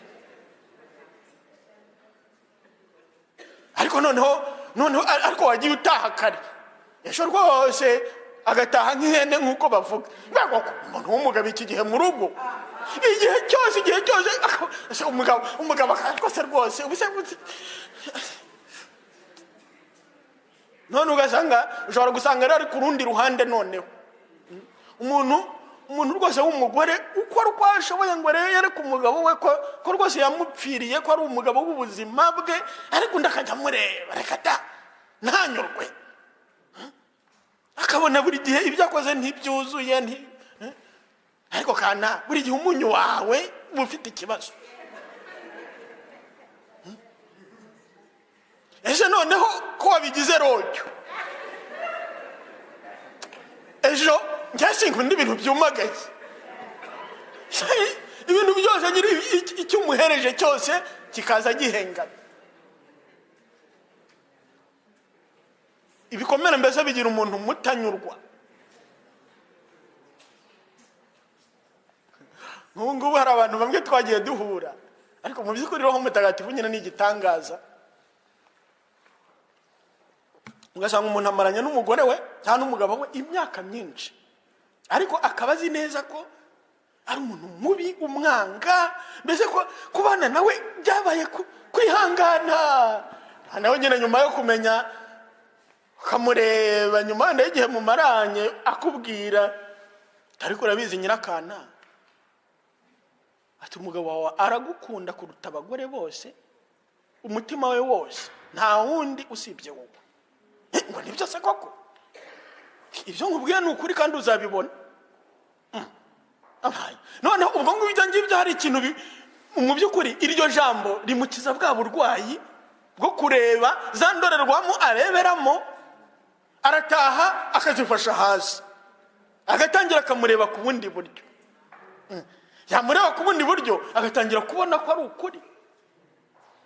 Icyo abantu rimwe na rimwe bibagirwa nuko buri wese afite intege nkeze. Aragukunda ariko agukundira mu ntege nkeze, wishaka kumugira umumarayika. Menya ko ari umuntu nawe afite, ashobora kwibagirwa, ashobora cyangwa se ashobora no kurakara. Niba nyine atarahuye na Yezu ngo amukoresha urugendo rwo kumutagatifuza koko ku buryo butangaje, ibyo nabyo ukabyihanganira. Ariko umuntu wakomeretse ibyo ntabikozwa. Ibyo rero umuntu wakazaza akavuga ati yewe ibyo umbwira nibyo. Nyuma y'igihe, kandi bari bamaranye igihe, yaraje kukubwira ngo urabizi ngo tugiye gutandukana. Noneho wareba uwo mugabo nyine kumva ateye agahinda, imyaka yose yamaze, cyangwa se uwo mugore ariko atarigeze nyine abona nk'umuntu ufite urukundo, kandi ntako atagize pe.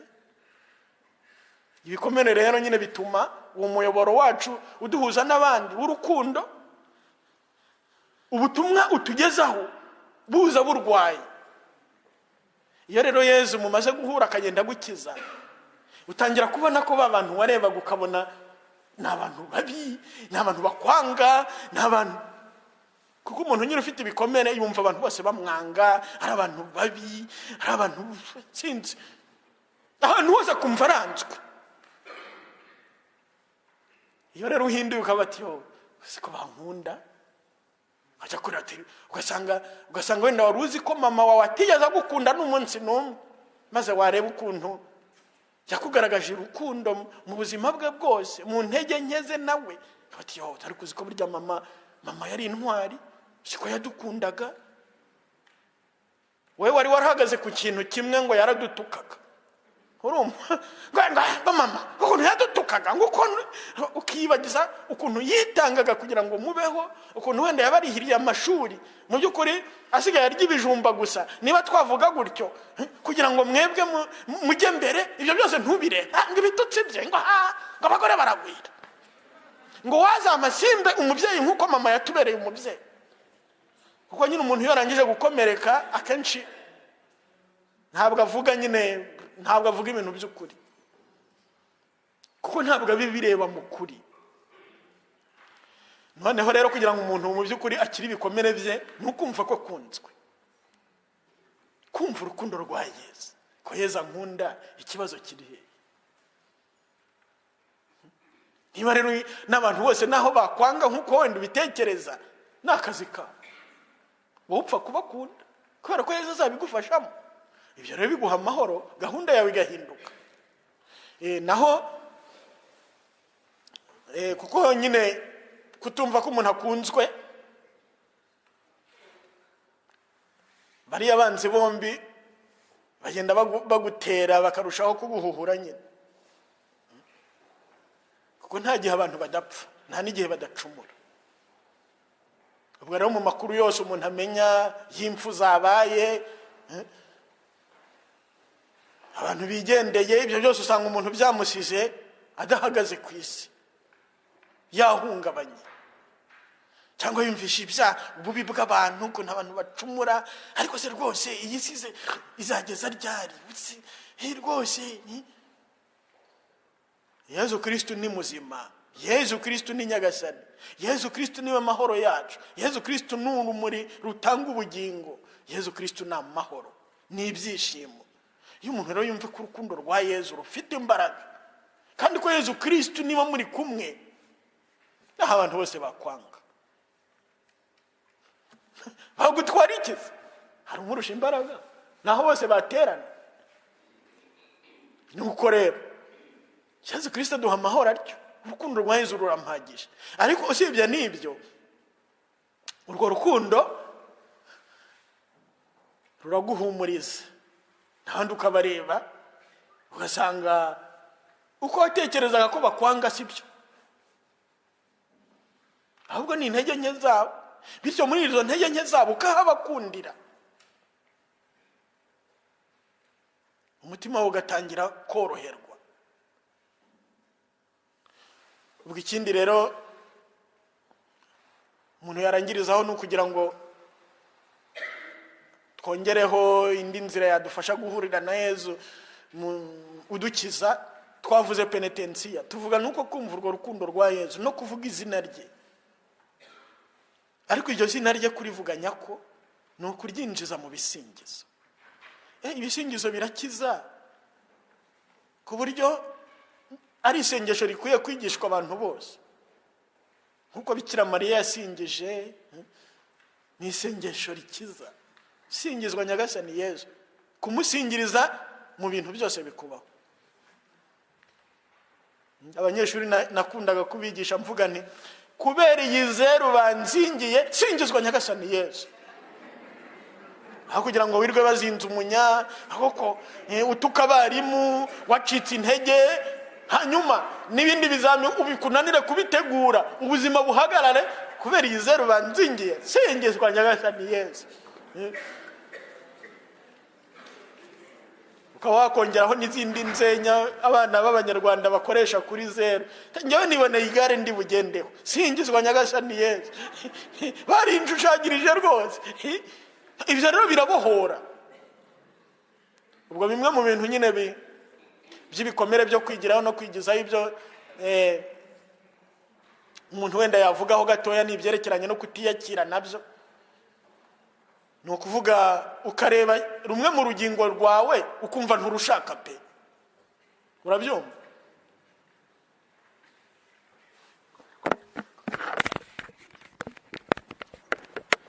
Ndurumuri rw'isi unkurikira ntazagenda mu mwijima, ahubwo azagira urumuri rutanga ubugingo. Gusingiza rero byomora ibikomere gutyo. Umuntu akagutuka aho kugira ngo urakare uti Nyagasani Yezu, singirizwa mu bitutsa ntutse, singirizwa mu rwanganyanga, singizwa Nyagasani Yezu, singirizwa muri ibi ngibi binibi, singizwa Nyagasani Yezu. Mu by'ukuri wagira ngo ni nk'ubufindo pe. Ibisingizo bifite imbaraga zo kubohora umutima ku gahinda cyangwa se ku burakari iyo umuntu ahise akubitaho urwo rukingo. Ubwo rero ukamusingiriza no mu buzima bwawe bwose bwakubabaje. Ushobora kubabajwe nuko wenda nta kazi ufite, singirizwa mu bushomeri bwanjye Yezu. Uri mu bukene se, singirizwa mu bukene bwanjye Yezu. Mu bana bawe se badasenga, muri bariya bana banjye banze gusenga Nyagasani Yezu, singizwa Nyagasani Yezu. Byose ukabihindura ibisingizo bikakomora ku gahinda.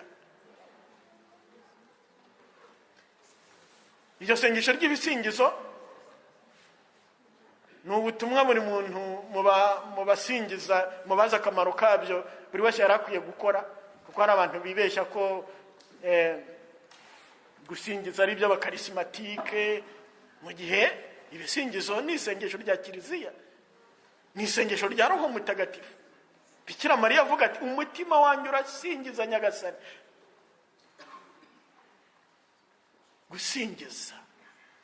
Gusingiriza Yezu muri byose, amateka yawe yose, mu isamwa ryanjye singizwa Nyagasani Yezu. Uhora abantu bafite igikomere kijyanye n'isamwa ryabo. Bati ngewe nasamiwe mu cyaha cyangwa se n'ibindi, nasamwe hakozwe icyaha, Nyagasani Yezu singizwa mu isamwa ryanjye. Barambyaye se baranjugunya, singirizwa ko naje ku isi nkabura unyakira, ahubwo bakanjugunya, singizwa Nyagasani Yezu. Ibyo byose uko ugenda usingiza gutyo uhereye ku kintu cy'amateka yawe, Yezu nawe agenda gukiza muri ibyo byose.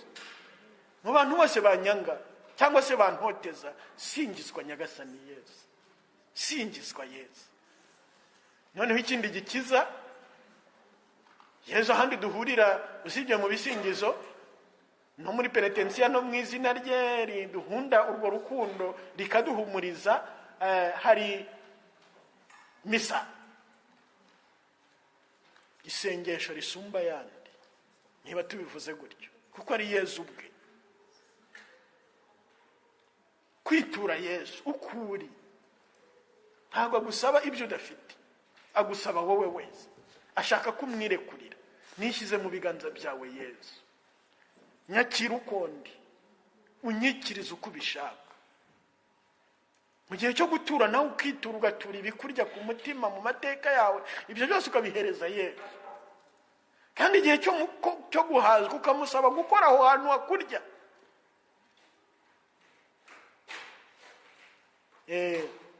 Noneho rero ntube nk'uko abanyarwanda bavuga bashimira mwiriro.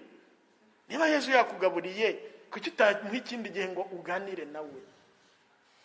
Gushengerera Yesu uri mu Karisitiya, kurebayo ugatuza. Hari abantu bibwira ko gushengerera ari iby'abantu abahanga bakomeye bazobereye mu by'amasengesho. Icyo ni ikinyoma cya Sekibi. Ni isengesho ry'abana. Kugenda ukiyicarira hariya imbere ya mama wawe, niba twavuga gutyo, ukamureba gusa, ntugire icyo umubwira. Terega ndi hano, igihe ushakira ukabona ko nshonje ungaburire. Ariko kureba ubwabyo biranamuhagisha. Dore ndi imbere yawe Nyagasani Yezu, urareba aho mbabaye, hakore. Gutuza ukamwitegereza.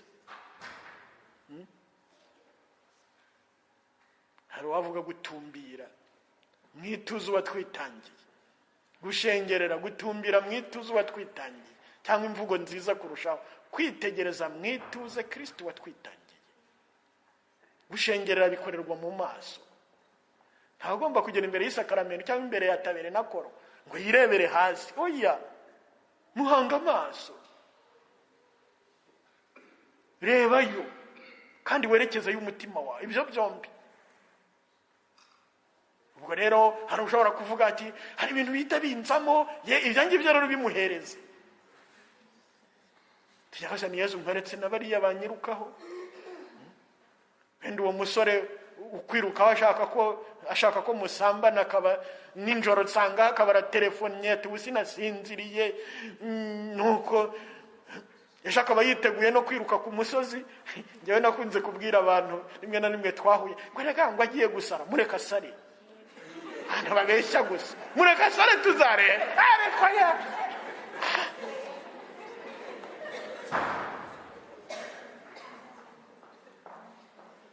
iyo umuntu rero agira nibyo nababwiraga byo gutera umuntu ubwoba.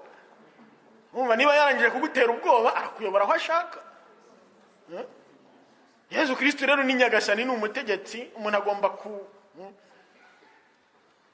abo bose nyine bakwirukaho, Nyagasani Yesu ndabagutuye, basabire, ubamwereke.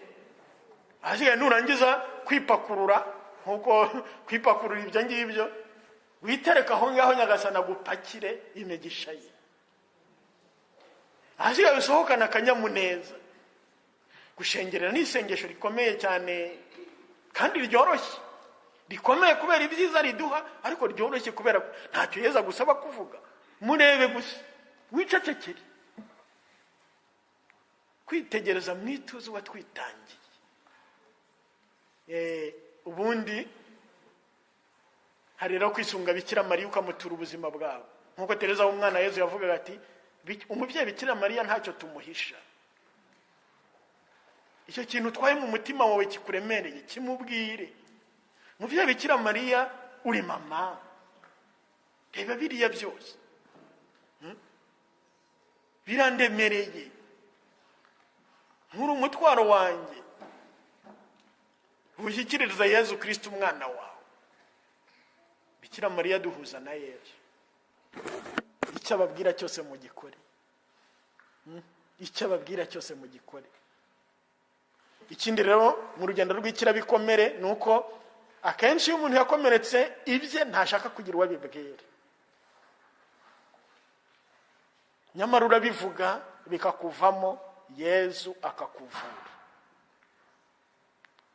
Niyo mpamvu muri penetensiya twahavuze, ariko iyo umuntu abishoboye atera indi ntambwe, akareba umuntu yizeye kandi usenga. Biba byiza iyo abaye umusaseredoti, akaba yamuganiriza ku kaga yahuye nako, kugira ngo amuheke mu isengesho.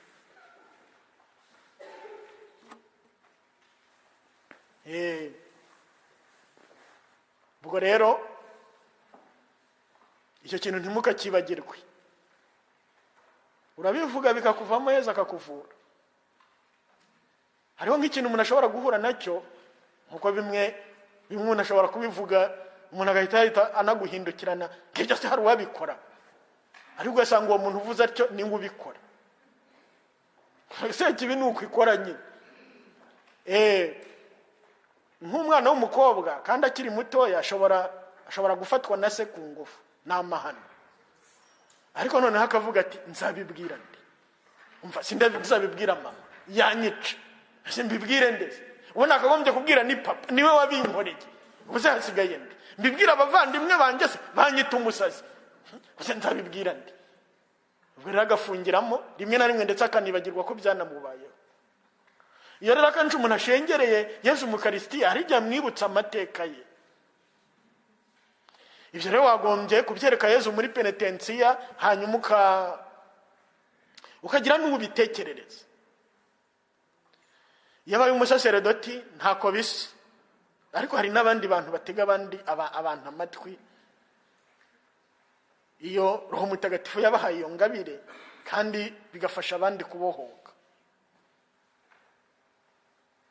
Mbese mu izina rya Nyagasani Yesu, iyo umuntu yiyumva ko ari kumwe nawe, agendana nawe, izo ngabire rero Nyagasani hari abo yagiye aziha Roho Mutagatifu yo gushobora kugira urwo rukundo rwo gutega abandi matwi no kubayobora kuri Yesu, kuko nta kindi. Umuntu arimo arakubwira ibye, ariko wowe mubwire Yesu, nta kindi. Uwo Yesu aramuzahura, amuzamura, amukuraho inabi yari yaramuzambije. Ikindi rero ni ukubabarira no gusaba imbabazi. Kubabarira no gusaba imbabazi, cyangwa gusaba imbabazi no kuzitanga. Dawe bababarire ko batazi icyo bakora, Luka 23:34. Bababarire ko batazi icyo bakora. Yesu Kristo tubabarira, natwe twohereza kuba abanyampuhwe. Ni mu abanyampuhwe nka so wo mu ijuru. Muri Luka 6:36-38 Yesu arabidusobanurira. Wivuga ngo kubabarira ntibishoboka, ahubwo wovuga uti Nyagasani Yesu, nge ntabyo nshoboye, bimpe. Azabiguha, kuko ni ingabire, nta muntu ubabarira kubwe. Ariko nubabarira uzarushaho kubaho mu mahoro.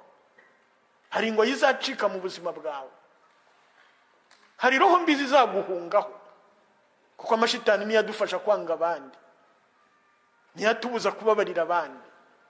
Urukundo rwa Yesu rukatwohereza mu murongo wo kubabarira. Iyo umuntu ababariye abaho, ni ingabire y'igitangaza. Iyo umuntu rero avuga ati sinshobora kubabarira, nsaba ndi imbabazi, ntabwo ari amagambo ya Roho Mutagatifu, kuko nta muntu n'umwe utaragize uwahemukira, nta n'umuntu n'umwe utarahemukira. Buri wese yagomba guhora yiteguye, guhora asaba imbabazi no guhora ababarira mu izina rya Nyagasani Yesu. Wifunga umutima wawe ku mbabazi. Abagusaba imbabazi zibahe mu izina rya Yesu, kandi nawe ugira umutima wo kuzisaba mu izina rya Yesu. Bizabohora umutima wawe, bizagukiza ibikomere byawe. Umubyeyi Bikira Mariya rero duherekeze muri urugendo rwo kwihurira na Yesu, cyane cyane adufashe kwakira iyo ngabire yo kumuvuga. Yesu Kristo, Yesu ari kumwe nanjye, Yesu ni umukunzi wanjye, Yesu ni urugero rwanjye, Yesu ni amahoro yanjye, Yesu ni ibyishimo byanjye, Yesu ni ugukira ibikomere kwanjye, Yesu ni ugukira kwanjye kuri roho no ku mubiri. Roho Mutagatifu rero yemeye ko dusoreza ahangaha. Ubwo ngubwo ibyo twashoboye kuvuga, nta gushidikanya ko buri wese aramwereka ibimureba. Nahabwe ikuzo Roho wa Yesu, nahabwe ikuzo Nyagasani Yesu Kristo, Data uhoraho, nahabwe ikuzo. Singizwa dawe, singizwa Yesu Kristo, singizwa Roho Mutagatifu. Ndakuramutsa Mariya, ushine muhorana n'Imana.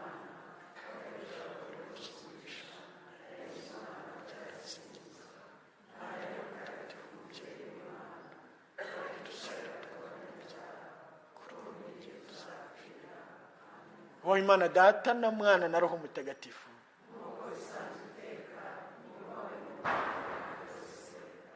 Ku izina ry'Imana Data na Mwana na Roho Mutagatifu. Amen.